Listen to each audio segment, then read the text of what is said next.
Welcome back, everyone. Ready to dive into another thought-provoking topic with us. Today, we're tackling something that's been a bit of a hot potato in HR circles, at least since this article came out. Probation periods. Oh, yeah, those can be a bit tricky. Well, we've got Sylvia Ola's article, Probation Period Purgatory, to unpack. It was originally published a couple of years back in 2023, but has been updated fairly recently, February 2025. So we've got some fresh takes to dig into. Definitely interesting timing on that update. Right off the bat, Ola comes out swinging, comparing probation to, get this, a bad fraternity test. Wow, okay, so not pulling any punches. I can see why you said hot potato. Right. So that really sets the stage for this whole debate about whether this trial by fire approach is actually effective or just unnecessarily stressful for new hires. Yeah, that comparison really highlights how probation can feel like you're constantly being judged, like you're walking on eggshells. Not exactly the best way to foster a sense of belonging, is it? And that's one of Ola's main points, this in-between status where you're in but not really in. Yeah. It can create so much anxiety, right? Making it tough to really contribute and, I don't know, just relax into the role. Makes sense. I mean, who can really be creative and innovative when they're constantly worried about making a mistake and getting the boot? Exactly. But then Ola throws this really interesting curveball into the mix, the case of Netflix. They actually did away with probation altogether, and guess what? Let me guess, everything went to pot, productivity plummeted, and they had to bring it back. Nope, quite the opposite, actually. Turns out, only a tiny fraction of their hires were actually failing during that initial period. Like, we're talking 2 out of 10,000 employees. Wow, 2 out of 10,000. That's incredibly low. Makes you wonder if it's even worth all the hassle, doesn't it? Right. All that administrative work, the stress it puts on everyone, is it actually weeding out the bad apples? Or are we just creating a whole lot of unnecessary anxiety for no real reason? And that's a really good point, you know? If a company's hiring process is already pretty solid, shouldn't they be able to trust that they're bringing in the right people from the get-go? Makes you think maybe probation is more about control than actually evaluating someone's ability. It's an interesting perspective, almost like we're stuck in this old school mindset, you know? And speaking of old school mindsets, Ola raises another eyebrow-raising point. Why is it that companies often have the right to extend probation, but employees can't request an extension? Oh, yeah, I've definitely seen that. It's like a one-way street. Exactly. And she doesn't just point it out, she really calls it out, saying it reflects a lack of trust and flexibility, like a real power imbalance in the whole employment relationship. Yeah, it does seem a bit off when you put it like that. And she even shares this story, an anecdote about an employee who, wanted a bit more time to figure out if the company was the right fit. But HR said, nope, no extension for you. Sounds pretty rough. Makes you wonder if the whole point of probation is really about setting clear expectations and supporting performance, or more about holding all the cards and limiting employee options. Definitely some food for thought there. Hmm. And then Ola goes even further, suggesting that probation might actually be more about testing the manager than the new employee. Oh, that's a really interesting take. How so? Well, she argues that a new hire's success really hinges on the manager's ability to onboard and support them. Right, a manager who's good at giving clear directions, providing feedback, that sort of thing. Exactly. And her point is that maybe probation is sometimes used as a crutch by managers who aren't really stepping up to that challenge. Interesting. So instead of addressing any underlying issues with management training or support, we just kind of slap this probation label on it and hope for the best. Yeah, it's the gist of it, yeah. Ola really criticizes HR for upholding this system, almost blindly following tradition. It's a bold statement for sure. It is. And it leads to a big question. If we were to ditch probation altogether, what would that even look like? How could companies ensure both employee success and stay on track with their goals without that initial trial period? Now, that's the million-dollar question, isn't it? Well, that's where Ola gets really interesting. She basically says, instead of this whole sink or swim thing, what if we just, really went all in on making onboarding super supportive? Yeah, I'm with you. That sounds good in theory, but practically speaking, that would take a lot of resources, right? Of course, it would mean changing how we think about onboarding, but here's the thing. The payback could be huge. Think about it. Invest in your people right from the start, and chances are they're going to be more engaged, more productive, stick around longer. And that can mean lower turnover, happier employees, and a better company culture. Yeah, exactly. It's like instead of seeing onboarding as just another box to tick, we start seeing it as a real investment. Okay, so how do we actually do that? Create a supportive onboarding experience. I mean, what does that look like in practice? Well, Ola talks about a few things. Clear communication is a big one, and regular check-ins, making sure new hires have someone to go to with questions, plus personalized development plans. So it's not just throwing them in the deep end and hoping they figure it out. Exactly. It's about setting clear expectations from day one, providing ongoing feedback, support, and making sure employees feel comfortable, asking for help when they need it. Okay, all of that makes a lot of sense. But what about when a new hire is just like not cutting it, even with all the support in the world? How do you address that without the whole probation thing as a safety net?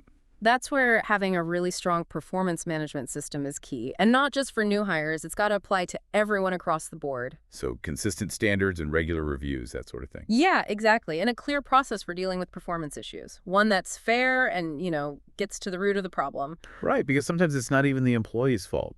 Maybe the expectations weren't clear or they didn't get the right training. Absolutely. And I think if we're really serious about supporting our employees, then we've got to be willing to look beyond just the individual, see if there's anything in the system itself, that might be contributing to the problem. I like that. It's a more holistic approach.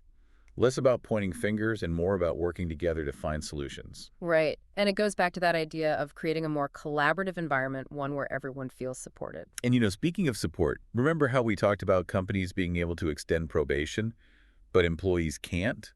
Ola goes even deeper into that whole power dynamic thing. Oh, yeah, that's a really interesting part of the article. And she doesn't just critique it, she actually proposes a pretty radical solution. Get this. She says employees should have the right to extend their own probationary period. Wait, really? That's definitely flipping the script. I mean, what would be the point of that? Well, her argument is that it would create a much more balanced and fair relationship between the employer and the employee. Give everyone the same flexibility and options. Okay, so level the playing field a bit. Interesting. Yeah, and she brings up an example of an employee who actually wanted to extend their probation just to, have more time to see if it was the right fit. But HR shut it down. Ouch, that's got to be frustrating. And it really highlights that power imbalance, like you were saying. Exactly. And Ola basically challenges us to ask, why shouldn't employees have that same opportunity? The chance to really assess the situation and make the best decision for themselves. I mean, it's a bold idea for sure, one that a lot of HR folks might push back on. Oh, yeah. It definitely goes against how things are traditionally done. But maybe that's why it's so important to think about, Ola's really pushing us to rethink these old power structures and build a system that's truly fair and transparent for everyone. So, with all these ideas on the table, where do we even begin? What can HR professionals actually do with this, like actionable steps? That's the million-dollar question.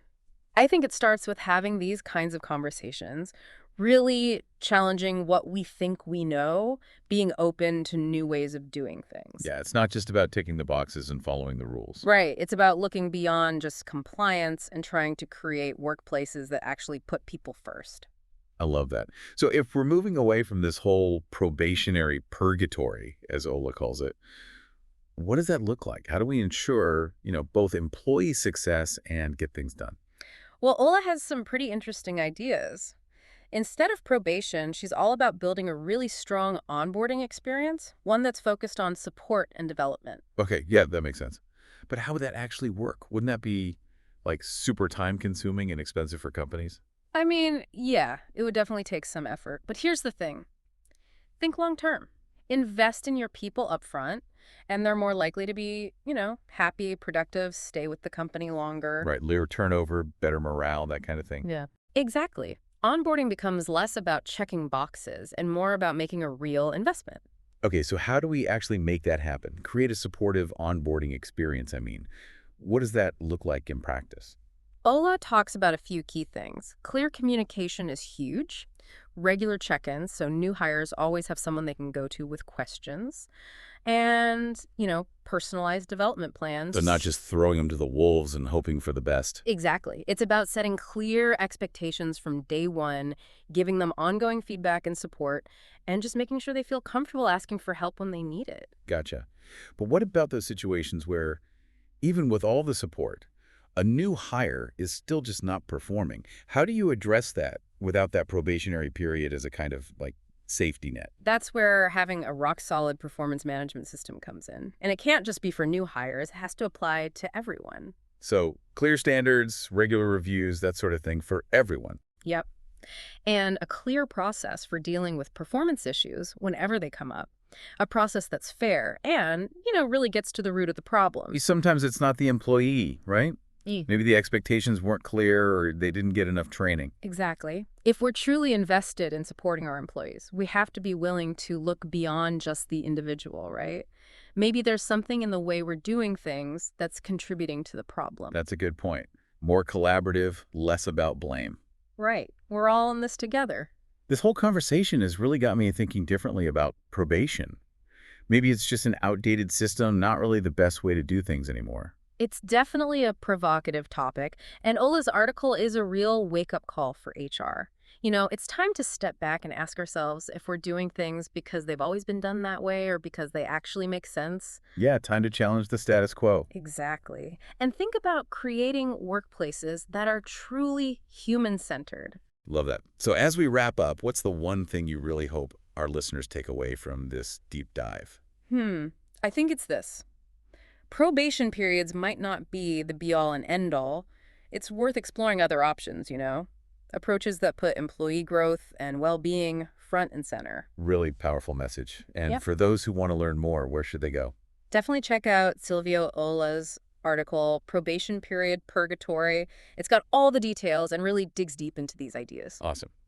And, of course, keep the conversation going. Talk about these things in your own workplaces. Share your thoughts. How can we build more equitable, more supportive workplaces? That's what we're all about here. Exactly. Thanks for joining us on this deep dive, everyone. And if you're digging this kind of content, make sure you subscribe to The Contrarian HR for more insightful discussions, all about challenging those HR norms. We'll catch you next time.